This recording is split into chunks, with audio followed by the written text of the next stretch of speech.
आज तक मैं उस ढाबे का रहस्य नहीं समझ पाया। क्या वो ढाबा था या कोई ऐसी जगह जहां समय रुक गया था? क्या हम उस रात वाकई वहां गए थे या हमारी आत्माएं अभी भी वहीं फंसी हैं? उस ढाबे में प्रवेश करते ही हमारे फोन की तारीख बदल गई। 15 अक्टूबर 2004, वो दिन जब 4 यात्रियों की रहस्यमयी मौत हुई थी और अब हम 4 थे। मेरा नाम आर्यन सिंघल है और मैं दिल्ली के लाजपत नगर इलाके में रहता हूँ। एक प्राइवेट बैंक में असिस्टेंट मैनेजर हूँ। काम के सिलसिले में अक्सर बाहर जाना पड़ता है, लेकिन ये सफ़र बिल्कुल अलग था, क्योंकि ये कोई ऑफिस ट्रिप नहीं थी, बल्कि दिमागी सुकून के लिए तय की गई तीर्थ यात्रा थी, केदारनाथ की। दरअसल पिछले कुछ महीनों से मेरे दिमाग में एक अजीब सी बेचैनी घर कर गई थी। न नींद पूरी होती थी, न चैन से बैठते थे। माँ ने कहा कि केदारनाथ चले जाओ बेटा, भोलेनाथ के दर्शन करोगे तो मन हल्का हो जाएगा। यही सोचकर मैंने प्लान बनाया। मैंने अपने सारे दोस्तों से बात की, लेकिन 4 ने तो साफ मना कर दिया, क्योंकि उनके अपने काम थे और छुट्टी नहीं मिल पा रही थी। लेकिन 3 दोस्त तैयार हो गए। उनमें से एक था विकास, जो मुझसे 1 साल छोटा था और दिल्ली में ही जिम ट्रेनर था। दूसरा था समीर, जो एक सॉफ्टवेयर कंपनी में काम करता था और काफी शांत स्वभाव का था, लेकिन थोड़ा डरपोक भी था। और तीसरा था निखिल, जो एक यूट्यूबर था और हमेशा अपना कैमरा लेकर घूमता रहता था। जब देखो तब उसे तो वीडियो बनाने का ही चस्का लगा रहता था। हम चारों ने मिलकर तय किया कि इस बार ट्रेन या बस से नहीं, बल्कि अपनी कार से सफर करेंगे। मेरे पास एक एसयूवी है और हमने उसी से जाने का फैसला किया, क्योंकि सच्चा मजा तो रोड ट्रिप में ही आता है, वो भी जब अपनी गाड़ी हो। दिल्ली से केदारनाथ तक का करीब 500 किलोमीटर का सफर था, इसीलिए हमने 2 दिन पहले निकलने का प्लान बनाया। रास्ते में कुछ जगहों पर रुकने का प्रोग्राम बनाया, जहां आराम भी कर सकें और खाने पीने का भी इंतजाम हो सके। 15 अक्टूबर की सुबह हमने दिल्ली से निकलने का फैसला किया। सामान पहले ही पैक हो चुका था। कार में पानी की बोतलें, नमकीन, फर्स्ट एड किट और एक छोटा सा गैस स्टोव तक रख लिया था, क्योंकि समीर को रात में चाय पीने की आदत थी। शाम ढलते ढलते हम उत्तराखंड की सीमा में दाखिल हो चुके थे। फिर धीरे धीरे रात गहराती चली गई। हम रात करीब 11:30 बजे एक छोटे से ट्रक ढाबे पर रुके, खाना खाया और वहां के मालिक से बात करके 3-4 घंटे आराम करने के लिए कमरा दे दिया। उसने कहा कि रात भर आराम कर लो, सुबह चाय नाश्ता करके निकलना। हमने कहा ठीक है काका, और फिर हम रात भर वहीं सोए। सुबह जल्दी उठकर तैयार हुए और चाय नाश्ता करके आगे बढ़े। अब हम लोगों ने तय किया कि सिर्फ दोपहर के खाने के लिए ही ढाबे पर रुकेंगे, न उससे पहले और न उसके बाद। उसके बाद बिना रुके रात में रुद्रप्रयाग के बाद एक ढाबे पर रुकेंगे और फिर सुबह सुबह केदारनाथ के लिए निकलेंगे। यह फैसला विकास, निखिल और मैंने लिया था, क्योंकि समीर की हर 2 किलोमीटर पर रुकने की आदत थी, क्योंकि उसे कुछ न कुछ खाते पीते रहने की आदत थी। हमने समीर से कहा कि तुझे जो कुछ भी खाना पीना है तू यहीं खूब खा पी ले और साथ में खरीद कर भी रख ले। अब हम सुबह निकले। चलते चलते दोपहर हो गई। हमने एक ढाबे पर रुककर खाना खाया और खा पीकर फिर चल पड़े। अब हम उत्तराखंड के पहाड़ी इलाकों में आ चुके थे और अब बारी थी रुद्रप्रयाग के उसी ढाबे पर रुकने की, जहां हमारे साथ वो दर्दनाक वाक्य हुआ जिसने हमारी जिंदगी में हमेशा के लिए सन्नाटा भर दिया। रात के 10:30 बज चुके थे और अब भूख भी अपने चरम पर थी, क्योंकि दिन में जल्दी खाना खा लिया था। अब हमारी नजरें किसी ढाबे की तलाश कर रही थी, लेकिन जब से हमने उस पहाड़ी रोड पर मोड़ लिया था, उस रोड पर अलग ही खामोशी छाई हुई थी। न कोई गाड़ी, न ट्रक, न कोई आदमी और ना ही कोई ढाबा। हमने सोचा कि शायद रोड ज्यादा इस्तेमाल नहीं होता हो, इसीलिए यहाँ कोई ढाबा नहीं है। ये सुनते ही समीर बोला कि भाई वापस चलो, हम ये रास्ता दिन में पार कर लेंगे। मैंने कहा तू थोड़ा चुप होकर बैठ जा यार। हम चलते रहे और रात के ठीक 2:15 बजे हमारी कार एक सुनसान मोड़ से मुड़ी और हमें एक पुराना सा ढाबा दिखाई दिया, जहां एक नीली पीली ट्यूबलाइट टिमटिमा रही थी और एक बूढ़ा आदमी सामने रखी हांडी में कुछ पका रहा था। ढाबे का नाम था शिव भोजनालय, लेकिन उस बोर्ड पर एक अजीब सी कालिक जमी हुई थी, मानो किसी ने जानबूझकर उसे जला दिया हो। विकास ने कहा भाई भूख से बुरा हाल है, चलो कुछ खा लेते हैं। भूख सबको सताए जा रही थी। हम उस ढाबे को देखकर ऐसे खुश हुए जैसे हमें कोई खजाना मिल गया हो। मैंने भी कहा हाँ, खा पीकर रात भर आराम करेंगे और सुबह होते ही चल देंगे। किसी को नहीं पता था वो ढाबा सिर्फ खाना परोसने वाला नहीं था, वो कुछ और भी दे रहा था, कुछ ऐसा जो हमारी जिंदगी बदलने वाला था। हमने गाड़ी ढाबे के बाहर खड़ी कर दी और जैसे ही कार से बाहर निकले वैसे ही एक अजीब सी सर्दी महसूस हुई। लेकिन अक्टूबर के महीने में इतनी ठंडी हवा, ये बात समझ से परे थी। मैंने अपनी बाहें रगड़ते हुए कहा, ये हवा कुछ ज्यादा ही ठंडी नहीं लग रही तुम्हें? निखिल ने मोबाइल निकाला, उसका नेटवर्क काम नहीं कर रहा था। उसने कहा, सिग्नल तो गायब है यार, कुछ भी लोड नहीं हो रहा है। विकास ने इधर उधर देखा और बोला, अजीब सूनापन है यार ये जगह, पर भूख के मारे तो हालत खराब हो रही है, चलो अंदर चलते हैं। हम चारों ढाबे के अंदर गए। ढाबा बहुत पुराना लग रहा था। पत्थरों की दीवारों पर काई जमी थी और लकड़ी की छत से पानी की बूंदें टपक रही थीं। वो बूढ़ा आदमी अब भी उसी हांडी में कुछ हिलाता रहता था।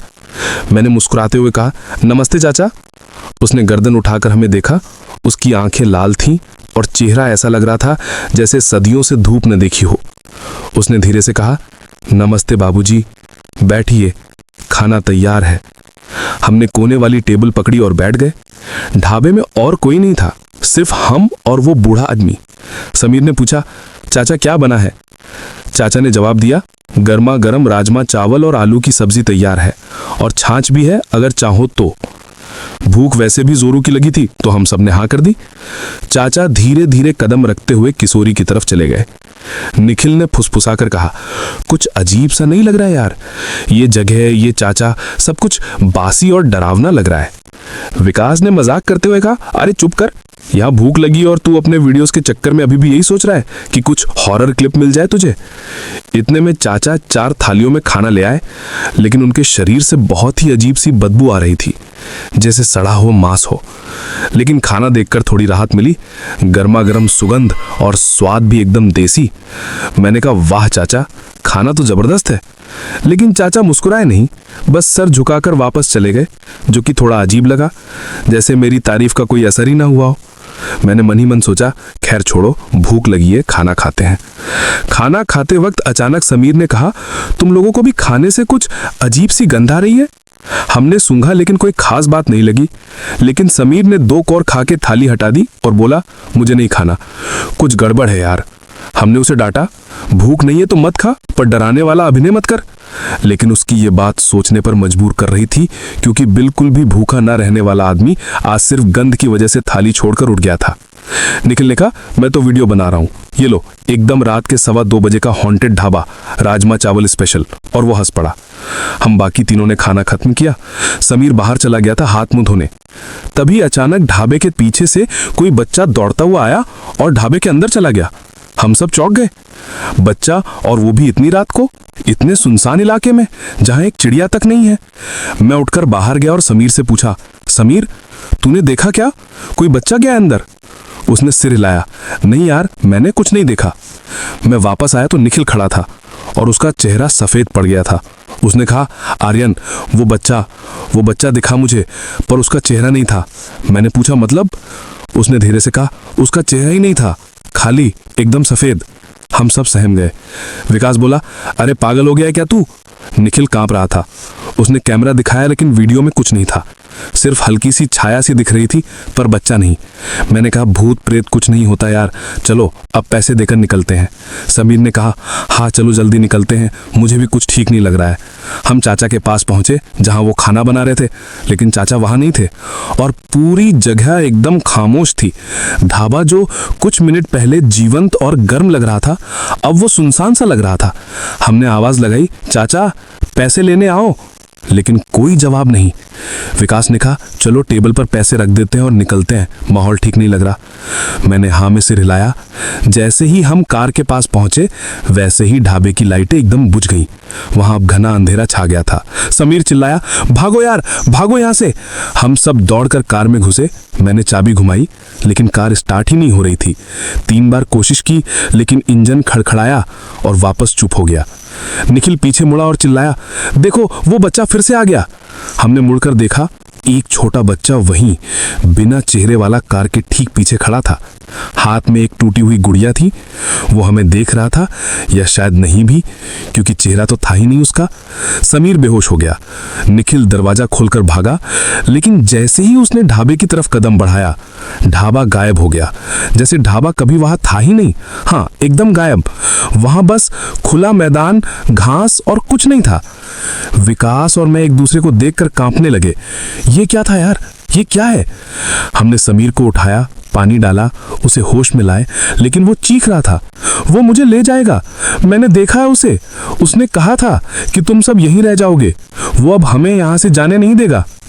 निखिल वापस आया और बोला, वो बच्चा चला गया, पर वहां कुछ था। वहां एक कब्र थी यार, और उस पर हमारा नाम लिखा था, आर्यन, विकास, निखिल, समीर।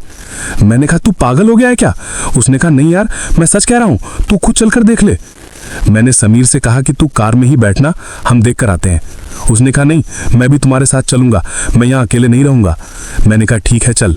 मैं, समीर और विकास उसके साथ गए।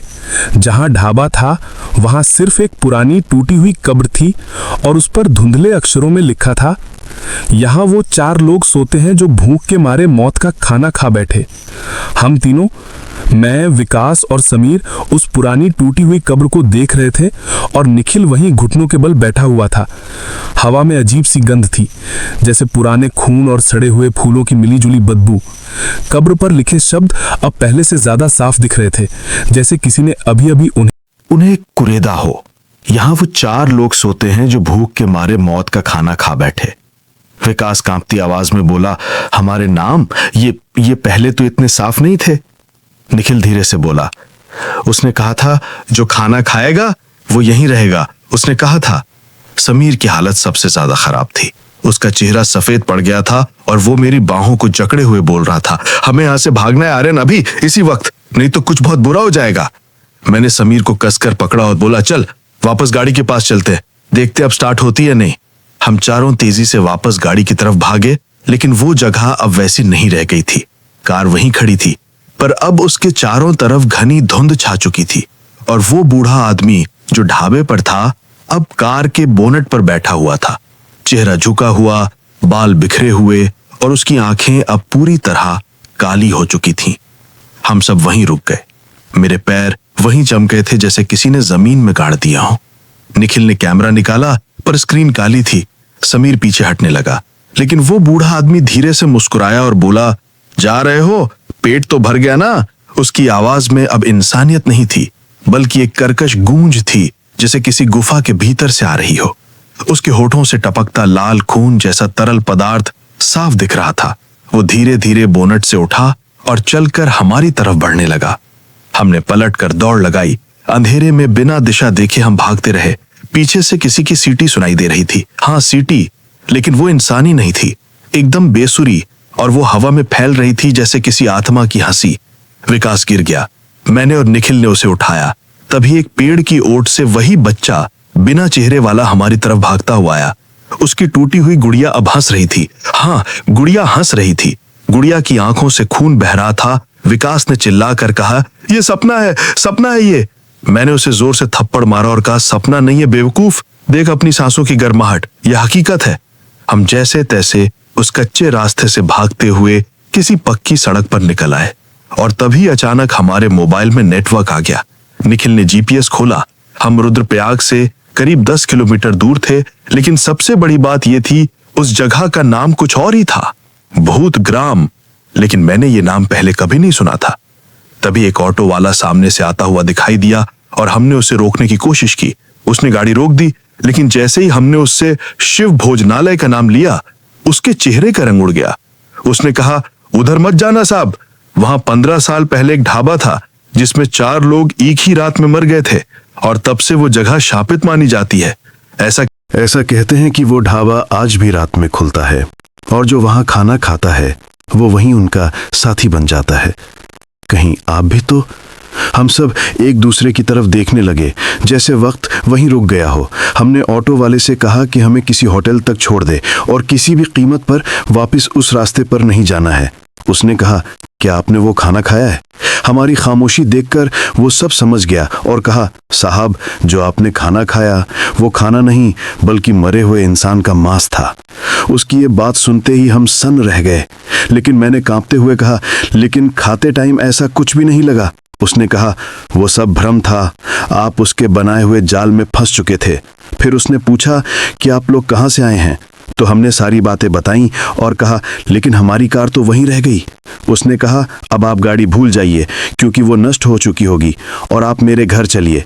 आप लोग अब सुरक्षित हैं, लेकिन आपने जो खाया है उसके लिए आपका शुद्धिकरण करना ज़रूरी है। हम उसके घर गए, जैसे तैसे रात गुजारी और सुबह होते ही हम केदारनाथ के लिए पैदल निकल पड़े। 3 दिन तक पैदल चलने के बाद हम किसी तरह केदारनाथ पहुंचे। न कैमरा, न कपड़े, न गाड़ी, बस अपनी जान लेकर पहुंचे थे। निखिल अब भी कभी कभी बड़बड़ाता है। वो बच्चा अभी भी देख रहा है मुझे। समीर ने कसम खा ली है कि वो अब कभी रात को किसी ढाबे पर नहीं रुकेगा। विकास ने जिम छोड़ दिया, अब ध्यान और साधना करने लगा है। और मैंने माँ के कहने पर केदारनाथ के दर्शन तो कर लिए, लेकिन वो बेचैनी अब भी है, शायद पहले से ज्यादा बढ़ गई है। क्योंकि अब मुझे सिर्फ बेचैनी नहीं रहती, मुझे हर रात उस बूढ़े आदमी की सीटी सुनाई देती है। जा रहे हो?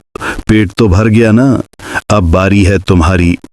और उस सीटी की आवाज के साथ ही मुझे हमेशा वो गंध फिर से महसूस होती है, वही सड़े हुए मांस और ताज़ी हल्दी की मिली जुली बदबू। डॉक्टर कहते हैं कि ये सब मेरी दिमागी बीमारी है, पर मैं जानता हूँ कि ये सच है, क्योंकि कल रात जब मैंने बाथरूम के शीशे में अपना चेहरा देखा तो मैंने महसूस किया कि मेरी आंखों का रंग धीरे धीरे काला हो रहा है, ठीक उस बूढ़े की तरह। आज सुबह जब मैं उठा तो मेरे तकिए पर वो टूटी हुई गुड़िया पड़ी थी जिसकी आंखों से खून बह रहा था, और उसके साथ एक छोटा सा नोट था, अगला भोजन तैयार है। मैंने आज ही डॉक्टर को फोन किया है, शायद वो मेरी मदद कर पाए, पर गहराई में मैं जानता हूं कि ये कोई बीमारी नहीं है, ये एक सजा है, उस खाने की सजा जो हमने उस रात खाया था। अब मैं हर रात अपने पेट में होने वाली हलचल सुन सकता हूँ, जैसे कोई चीज अंदर से मुझे खा रही हो, और कभी कभी रात के सन्नाटे में मुझे वो आवाज साफ सुनाई देती है, पेट तो भर गया ना, अब बारी है तुम्हारी। शायद यही हमारी आखिरी यात्रा थी और हम वहीं रुक गए थे। बस हमें पता नहीं था कि हमारी कब्रें हमारे अपने शरीर के अंदर बन चुकी हैं, और वो बूढ़ा वो हमारे अंदर ही रहता है, हमेशा के लिए।